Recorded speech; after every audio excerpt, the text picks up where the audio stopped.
요즘 화창한 날씨가 아주 좋은 것 같습니다. 날씨를 보면 화창한 날도 있지만 궂은 날도 있습니다. 우리가 인생을 살다 보면 좋은 일도 있지만 좋지 않은 일도 만나게 됩니다. 우리가 좋지 않은 일을 만날 때 불행하다는 생각을 하게 됩니다. 나에게 왜 이런 일이 일어났을까? 물건을 사려고 줄을 섰는데 바로 내 앞에서 물건이 다 떨어진 겁니다. 또 건강문진을 받았는데 다른 사람들은 이상이 없다고 나오는데 나에게만 이상한 것이 나옵니다. 지난번에 집중호우가 있을 때 어떤 방벽을 지나던 차가 그 순간에 방벽이 무너져가지고 생명을 잃은 사건이 있었습니다. 다른 차들은 다 괜찮은데 왜 꼭 그 차가 지나갈 때 방벽이 무너졌는가? 조금만 일찍 가거나 조금만 늦게 갔으면 사고를 당하지 않았을 텐데 꼭 그 시간에 지나가게 되어서 사고를 당한 것입니다. 인생을 살다 보면 이런 일이 생길 때가 있습니다. 내 잘못은 아닌 것 같은데 나에게 피해가 다가올 때가 있습니다. 르호보암 왕이 그랬습니다. 할아버지 다윗은 통일 이스라엘 왕이 되어서 백성들의 존경을 받았습니다. 아버지 솔로몬 왕도 지혜의 왕이고 부귀와 영화를 누렸습니다. 할아버지 때는 그래도 이스라엘 12지파가 한 나라를 이루었습니다. 그런데 르호보암이 왕이 되고 나서 여로보암이 나타나더니 10지파를 쪼개가지고 나라가 나뉘어지게 된 것입니다. 르호보암은 이에 대해 자신을 불행하게 생각했을 것입니다. 왜 자신이 왕이 될 때 이런 일이 일어났는가? 멀쩡했던 나라가 왜 자신이 통치할 때 쪼개지게 되었는가? 이해가 되지 않았을 것입니다. 이럴 때 사람들은 원만한 마음이 생깁니다. 아버지가 경영하던 회사가 잘 나가다가 내가 학교에 들어가니까 회사가 망해가지고 학교를 제대로 다니지 못하게 됩니다. 또 사고를 당해서 갑자기 가정에 어려운 일이 생깁니다. 왜 나에게 이런 일이 생기는 걸까 하면서 원만한 마음이 생길 수 있습니다. 그러면 성경에서는 우리에게 감사하라고 말씀합니다. 너희는 범사에 감사하라. 우리가 어떻게 해야 원만한 마음이 감사로 변할 수 있는지 함께 나누기를 원합니다. 첫째, 내가 누구인지 알아야 합니다. 내가 누구인지 알아야 합니다. 자기의 정체성을 돌아보아야 합니다. 우리가 어떤 일을 만나든지 먼저 우리의 정체성을 생각해야 합니다. 내가 누구이고 어떤 존재인지 생각해야 합니다. 인간적으로 보면 르호보암이 불행한 일을 당했다고 할 수가 있습니다. 그런데 성경에 보면 이스라엘이 남과 북으로 나뉘어진 것은 사실 솔로몬의 죄 때문입니다. 하나님께서 다윗을 생각하셔서 솔로몬 때는 그 일이 일어나지 아니하고 그의 아들 때에 일어나게 되었습니다. 어떻게 보면 아버지가 지은 죄의 영향으로 르호보암 때 나라가 나뉘어지게 된 것입니다. 하나님께서 정하신 것입니다. 물론 발단은 르호보암이 지혜가 없어가지고 백성들의 요구를 무시하고 지혜롭게 대처하지 못해서 나뉘어지게 되었습니다. 하지만 큰 맥락을 보면 솔로몬의 죄 때문에 나뉘어진 것입니다. 로마 입장에서 나라가 둘로 나뉘어진 것을 용납할 수가 없었습니다. 자존심이 상하고 불명예스러운 일입니다. 하지만 하나님으로부터 비롯된 일이라면 그것도 감수해야 했습니다. 르호보암의 군사를 모아가지고 북이스라엘을 쳐들어가서 다시 나라를 회복하려고 했습니다. 하지만 하나님께서 선지자 스메아를 통해서 올라가지 말라고 하십니다. 이 일은 하나님으로부터 말미암았다고 하십니다. 그때는 르호보암이 그래도 하나님의 말씀을 잘 들었습니다. 르호보암이 통치한 지 3년까지는 그래도 괜찮았습니다. 문제는 그 이후부터였습니다. 백성이 다윗의 길로 행하여 르호보암을 도와 강성하게 했습니다. 그런데 그 이후에는 유다가 여호보시기에 악을 행합니다. 3년까지는 좋았는데 그 이후부터는 여호와께 죄를 지어서 여호와를 노엽게 했습니다. 3년 이후부터 르호보암이 달라졌습니다.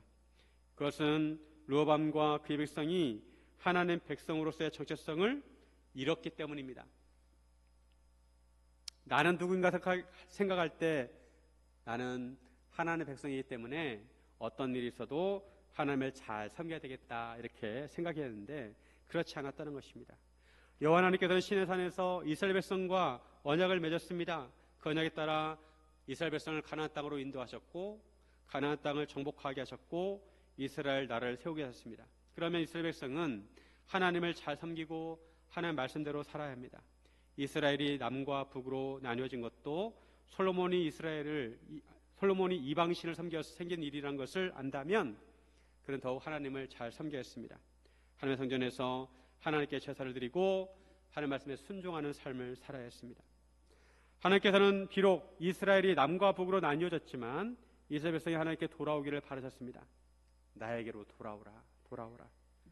르호보암 초기 3년 동안 온 이스라엘 제사장들과 레위 사람들이 르호보암에게로 돌아왔습니다. 역대하 11장 13절에 보시면 온 이스라엘이 제사장들과 레위 사람들이 그들의 모든 지방에서부터 르호보암에게 돌아오되 북이스라엘에서 살던 제사장들과 레위 사람들이 그들의 마을들과 산업을 떠나서 남으로 이동해서 유다와 예루살렘으로 가게 되었다는 것입니다. 왜냐하면 북이스라엘 왕 여로보암이 그들을 해임하여 여호와께 제사장 직분을 행하지 못하게 했기 때문에 그렇습니다. 여로보암 북이스라엘 사람들이 남유다로 갈까봐 남유다로 가지 못하도록 단과 베델에 송아지를 만들어 놓고 일반 백성들을 제사장으로 삼았습니다. 그러자 제사장들과 레위 사람들이 예루살렘으로 가게 되었고 믿음이 굳건한 백성들도 그들을 따라 여호와께 제사를 드리려고 예루살렘으로 갔습니다. 이것은 하나님께서 르호보암에게 주신 기회입니다. 이것을 통해 알 수 있는 것은 이스라엘 백성은 여호와 하나님을 섬겨야 한다는 것입니다. 예루살렘에 있는 하나님의 성전에서 여호와께 제사를 드려야 했습니다. 이것이 이스라엘 백성의 정체성이고 그들이 해야 할 일들입니다. 르호보암 입장에서 나라가 둘로 쪼개진 아픔을 겪었지만 그럼에도 그 원인이 어디에 있는 것을 파악하고 역사적인 과오를 바로잡기 위해서 정체성을 회복해야 했습니다. 비록 열지파가 떨어져 나갔지만 그럼에도 여호와를 찾는 백성들이 남유다와 예루살렘에 모여들었습니다. 르호보암은 그들의 정체성을 다시 바로잡고 회복해야 했습니다. 이런 면에서 예루살렘은 특별했습니다. 오늘 본문 21절에 보면 21절 솔로몬의 아들 르호보암은 유다 왕이 되었으니 르호보암이 왕위에 오를 때의 나이가 41세라 여호와께서 자기 이름을 두시려고 이스라엘 모든 지파 가운데서 택하신 성읍 예루살렘에서 17년 동안 다스리니라. 그의 어머니 이름은 나아마요 암몬 사람이더라. 하나님께서 예루살렘의 성전이 세워지게 하신 것은 하나님께서 예루살렘을 선택하셨기 때문입니다. 예루살렘을 선택하셔서 그곳에 하나님의 이름을 두시려고 하신 것입니다. 그리고 그러면 예루살렘 성전은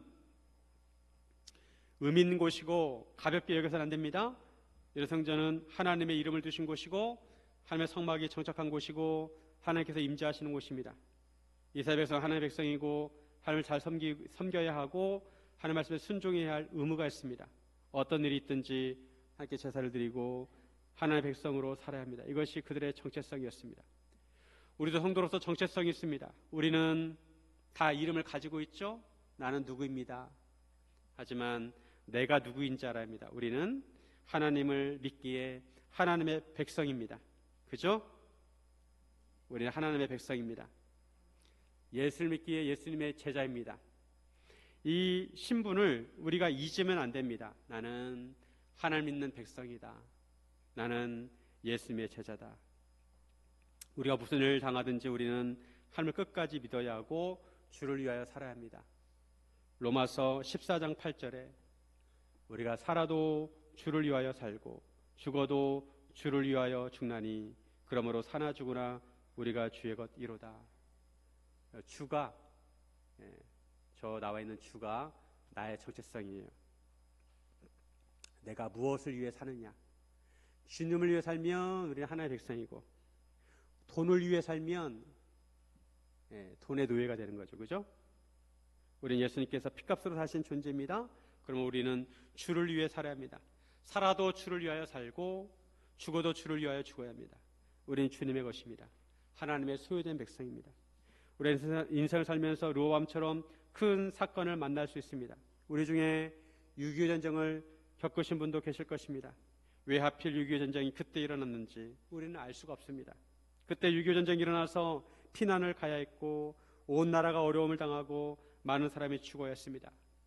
1997년 IMF 외환위기를 맞았습니다. 많은 회사가 문을 닫아야 했습니다. 그때 학교를 졸업하고 취직을 하려고 하던 사람들은 취직할 회사가 없었습니다. 왜 그때 IMF가 터졌는지 우리는 알 수 없습니다. 하지만 그때 일이 그렇게 되었습니다. 하필 그때 그런 일이 생겨서 사업을 접어야 했습니다. 그런 일을 당하면 우리도 르호보암처럼 원망하는 마음이 들 수 있습니다. 하늘도 무심하다고 생각할 것입니다. 왜 그때 그 일이 생겨서 나에게 이러실까? 하지만 우리는 다 이해할 수 없지만 거기에도 하나님의 뜻이 있습니다. 그러므로 우리는 어떤 일을 당하든지 우리의 정체성을 생각해야 합니다. 어려운 일을 만나든지 형통한 일을 당하든지 우리는 내가 누구인지 생각해야 합니다. 나는 누구인가? 나는 바로 하나님의 백성이고 예수를 믿는 예수님의 제자라고 생각해야 합니다. 그래서 하나님을 섬겨야 합니다. 말씀대로 살아야 합니다. 어떤 일을 당하든지 나의 정체성대로 살아야 한다는 것입니다. 베드로전서 2장 9절에 같이 한번 있습니다. 그러나 너희는 택하신 족속이요 왕같은 제자들이요 거룩한 나라요 그의 소유가 된 백성이니 이는 너희를 어두운 데서 불러내어 그의 귀한 빛에 들어가게 하시니에 아름다운 덕을 선포하게 하려 하심이라. 이것이 바로 우리의 정체성입니다. 하나님이 우리를 택하시고 세상에서 불러내어서 하나님의 백성으로 삼으셨습니다. 우리는 왕같은 제자들입니다. 거룩한 나라이고 하나님의 소유입니다. 왜 우리를 이렇게 선택하셨느냐? 우리를 세상의 어두운 데서 불러내셔서 하나님의 영광스러운 빛에 들어가게 하시려고, 그리고 아름다운 덕을 선포하게 하시려고 우리를 택하셨다는 것입니다. 그러므로 우리가 이런 정체성을 가지고 있으면 이 정체성에 맞게 살아야 한다는 것이죠. 하나님의 백성으로 하나님의 원하시는 것을 하면서 살아야 한다는 것입니다. 내가 하나님의 백성이구나, 예수님의 제자이구나, 그 자체가 하나님의 은혜인 줄로 믿습니다. 사랑하는 성도 여러분, 하나님의 성도로 사시기를 주님의 이름으로 축원드립니다. 둘째, 내가 무엇을 해야 하는지 알아야 합니다. 내가 누구인지 알았다면 내가 무엇을 해야 하는지 알아야 합니다. 우리 하나님께서 보시기에 선을 행해야 합니다. 우리가 인생을 잘 살려면 하나님께서 보시기에 선하게 살면 됩니다. 하나님께서 하나님의 백성들이 선하고 정직하고 진실되게 살기를 바라십니다. 르호보암은 처음 3년은 하나님을 잘 섬기는 것 같았지만 그 이후로 여호와께서 보시기에 악을 행했습니다. 사람이 변했습니다. 르호보암의 마음이 변했습니다. 하나님을 잘 섬기는 것 같았지만 그의 마음이 우상에게로 돌아갔습니다. 그리고 그런 영향으로 유다 백성들도 여호와 보시기에 악을 행했습니다. 22절에 유다가 여호와 보시기에 악을 행하되 그의 전들이 행한 모든 일보다 뛰어나게 하여 그 범한 죄로 여호와를 노엽게 하였으니. 성경을 보다 보면 여호와 하나님께서 기뻐하실 때가 있고 노하실 때가 있습니다. 언제 기뻐하시느냐? 하나님의 백성들이 선을 행할 때 기뻐하시고, 진노하실 때는 하나님의 백성들이 악을 행할 때 진노하십니다. 인생을 지혜롭게 사는 사람은 여호와 하나님을 기쁘시게 하는 삶을 삽니다. 하지만 미련하게 사는 사람은 여호와 하나님을 진노하게 하는 삶을 삽니다. 22절의 주어를 보면 유다 백성들이 범죄했다는 것입니다. 악을 행했다는 것입니다. 르호보암이 제대로 살지 못하니까 그 영향으로 유다 사람들도 악을 행했다는 것입니다. 남유다 전체에 죄의 영향이 퍼지게 되었습니다. 백성들이 여호와 하나님께 등을 돌리고 우상을 섬깁니다. 이스라엘 백성은 여호와 하나님만 섬깁니다. 왜냐하면 그것이 언약의 조건이기 때문입니다. 그런데 이스라엘 백성은 여호와 하나님을 버리고 우상들을 섬겼습니다. 솔로몬 왕이 우상을 섬겨서 하나님께서 이스라엘을 남과 북으로 나뉘어지게 하셨습니다. 그런데 북이스라엘의 여로보암 왕은 여호와 보시기에 더 악한 왕이 되었습니다. 이스라엘 좀 깨끗하게 하려고 나뉘어가지고 나를 나눠서 쪼개서 주었는데 오히려 더 악한 왕이 되어가지고 금송아지를 만들고 백성들로 하여금 하나님을 섬기지 못하도록 하고 하나님의 율법을 무시했습니다. 남유다 르호보암 왕은 초반 3년은 그래도 여호와 하나님을 잘 섬기는 것 같았지만 그 이후에 우상들을 섬기게 됩니다. 르호보암은 왕으로서 백성들이 여호와 하나님을 잘 섬기도록 하지 못하고 우상을 섬기게 방치했습니다. 그래서 남유다 백성들이 산 위에나 푸른 나무 아래 산당과 우상과 아세라를 세웠습니다. 심지어는 그 땅에 남색하는 자가 있었습니다. 그 당시 우상들을 섬기는 종교들을 보면 은행과 연관되어 있습니다. 몸을 파는 남자들이 있었다는 것은 남유다가 영적으로 심각하게 병들었다는 것입니다. 이렇게 해서 온 이스라엘이 우상들을 섬기고 타락하게 되었습니다. 이것은 이스라엘 백성이 가나안 땅을 정복한 의미가 사라지는 것입니다. 하나님께서 이스라엘 백성에게 가나안 땅을 주신 목적이 무엇이냐면 그 땅이 지금 우상으로 더럽혀져 있기 때문에 그 사람들을 몰아내고 그 땅을 깨끗하게 하라는 것입니다. 아브라함에게 가나안 땅을 주겠다고 약속하실 때도 그 땅에 아직 죄가 차지 않았으니까 너의 자손이 400년 동안 다른 민족을 섬기다가 400년 후에 올라올 것이라고 하셨습니다. 이스라엘 백성이 가나안 땅을 정복한 명분은 우상으로 가득한 땅에 우상을 섬기는 민족들을 몰아내고 그 땅을 영적으로 깨끗하게 하기 위해서였습니다. 그리고 그 땅에서 오직 여호와 하나님만을 섬기고 하나님 말씀대로 살게 하셨습니다. 그런데 이제는 그 땅을 정복한 이스라엘 백성이 그들이 쫓아낸 사람들과 똑같이 가증한 일을 행합니다. 우상을 섬깁니다. 이렇게 되면 이스라엘 백성이 그 땅을 차지한 명분이 사라지게 되는 것입니다. 하나님께 범죄한 북이스라엘 왕 여로보암이 하신 말씀이 그들을 뽑아가지고 강 너머로 흩으신다고 하셨는데 남유다도 마찬가지라는 것입니다. 하나님께서 하나님의 백성을 치시는 이유는 그들이 잘못된 길로 가고 있으니 방향을 돌려서 하나님께 돌아오러 갑니다. 쟁기질할 때도 소가 잘못된 길로 가면 소를 모는 사람이 툭툭 치면서 바른 길로 가게 합니다. 하나님께서도 채찍으로 하나님의 백성을 그렇게 하시는 것이죠. 하나님의 백성이 잘못된 길로 가게 되면 하나님이 채찍으로 그들을 다시 돌이키게 하십니다. 오늘날도 마찬가지입니다. 성도는 하나님을 믿고 하나님께서 인도하시는 길을 가야 합니다. 그러나 하나님께서 인도하시는 길로 가다가 다른 방향으로 셀 때가 있습니다. 그래서 하나님께서 채찍을 드십니다.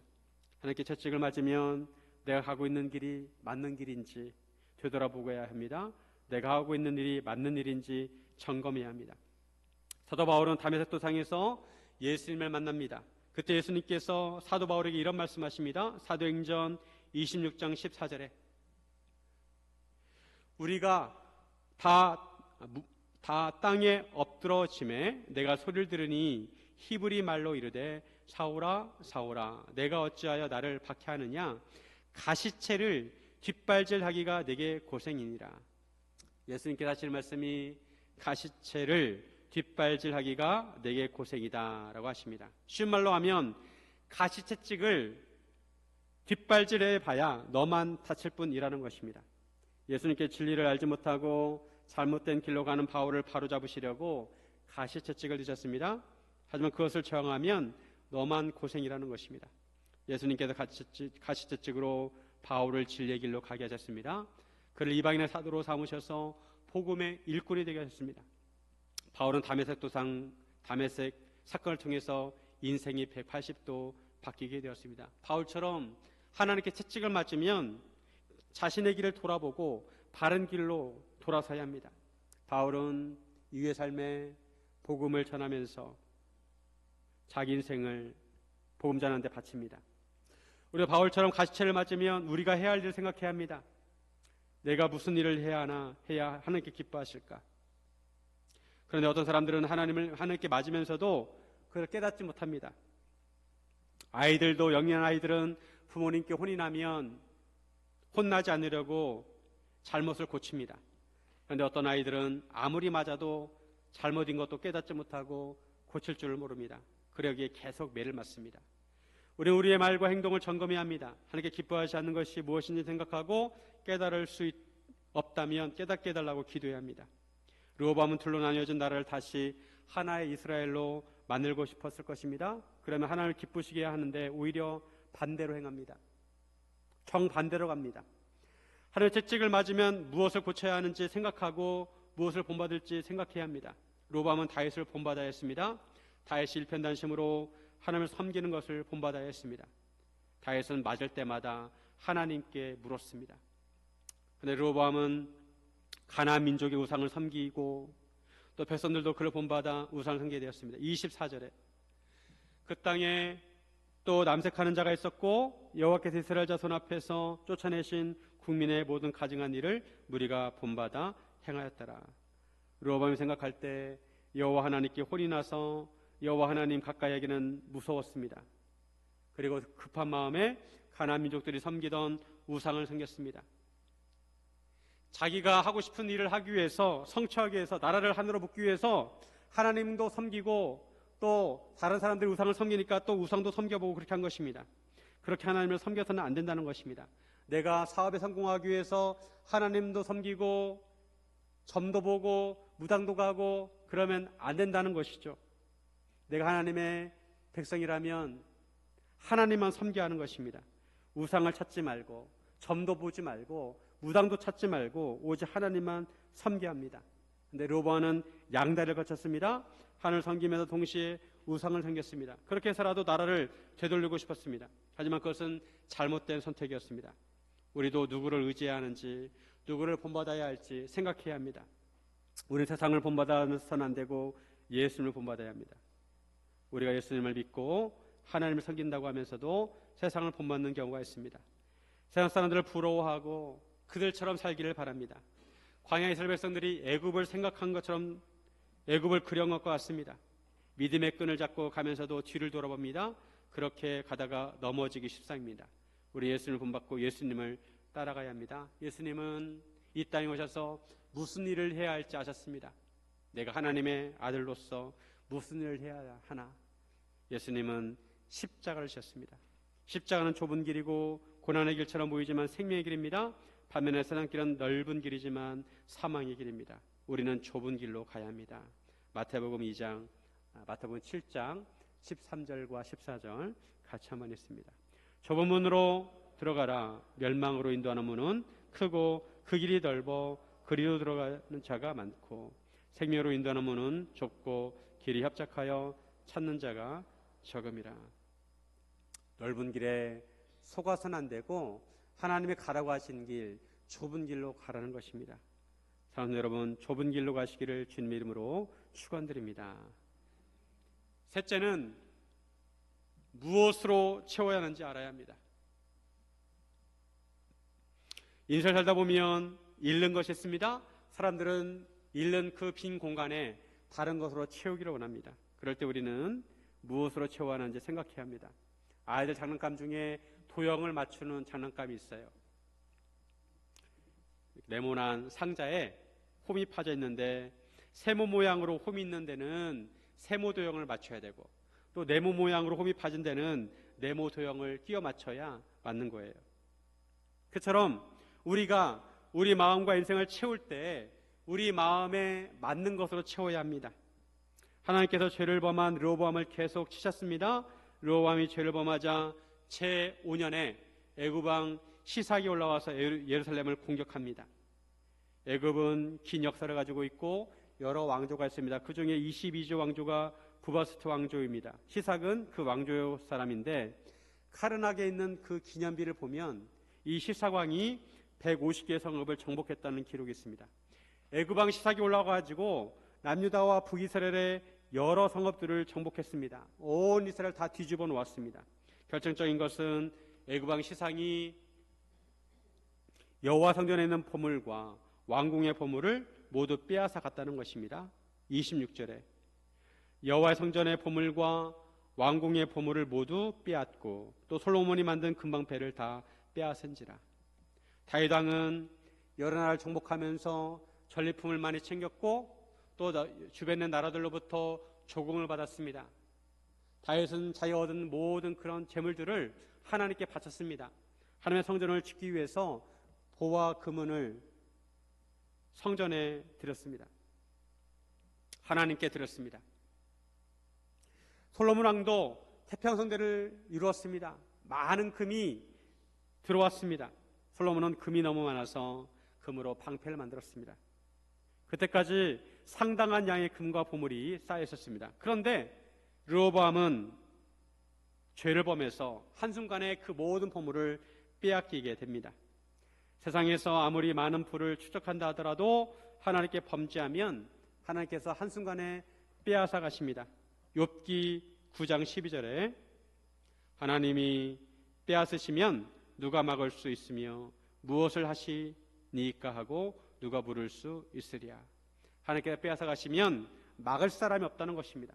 르호보암은 그동안 그 대단했던 보물들을 다 빼앗기게 되었습니다.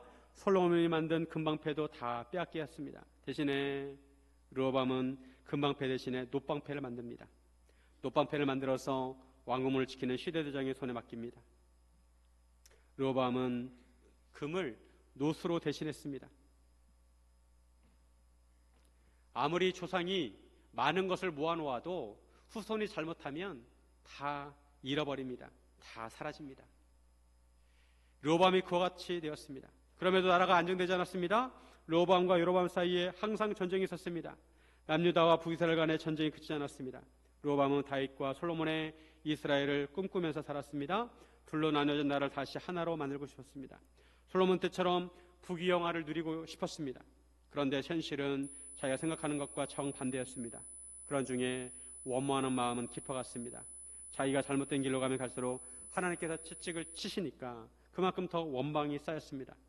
하나님께 맞을 때 왜 맞는지 생각해야 합니다. 사실 르호보암이 이렇게 하나님께 두들겨 맞은 것은 그가 교만했기 때문입니다. 르호보암도 처음부터 교만해진 것은 아닙니다. 역대하 12장 1절에 보시면 르호보암의 나라가 견고하고 세력이 강해짐에 그가 여호와의 율법을 버리고 온 이스라엘이 본받은지라.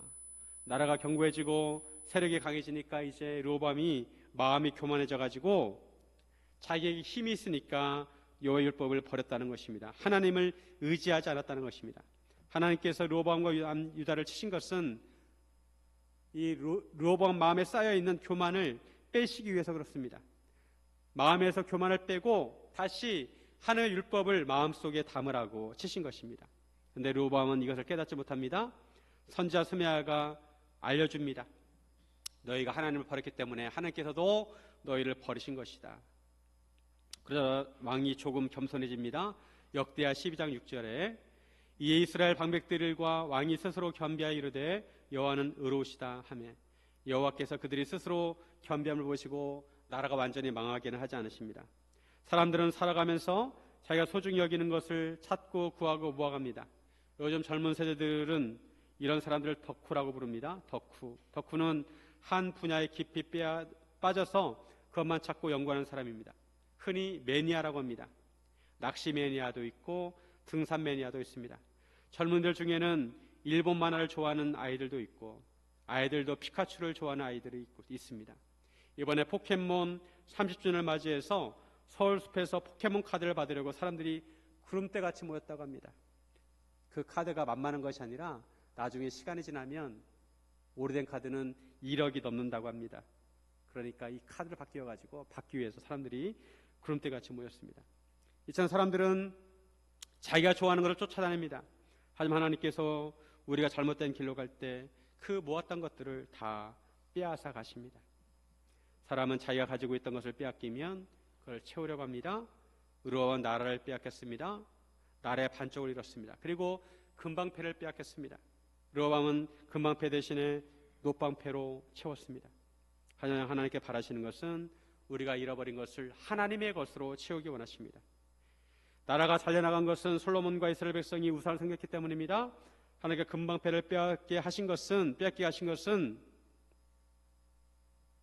그 금이 중요한 것이 아니라 다른 것, 하나님의 것을 채우라는 것입니다.